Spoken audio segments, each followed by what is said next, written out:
घेऊन कष्ट करतात माझे लोक, मराठ्यांचे लोक घाम घालतात, घाम त्याच्यातून पैसा कमवतात, त्यातून गाड्या घेतात. तुम्हाला चोट्टे चाट्टे धंदे लागलेत, तुम्हाला इकडे हप्ता हान, तिकडे हप्ता हान, इकडे फाळका हान, तिकडे फाळका हान. तुम्हाला कोण किती?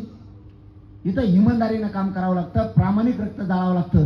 त्यावेळेस समाज काही करायला तयार होतो. आणि मला माझ्या समाजाचे लेकरं लाल दिव्यात बसलेले बघायचे. आरक्षण मी सोडतच नाही, फक्त तुम्हाला सांगितलेलं काम तेवढं इमानदारीने करा.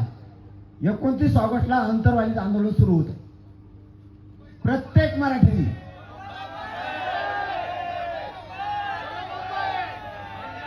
आयला तुम्हाला एकदाच मिळतं तर मग लय फजिती झाली.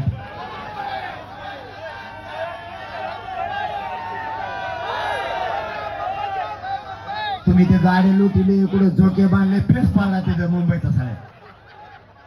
ते अधिकारी परेशान सगळे, कारण आता मराठ्यांचे अधिकारी, मराठ्यांचे नेते सुद्धा आतून म्हणतोय मी शहाणे झाले बरं का बऱ्यापैकी. तर आपण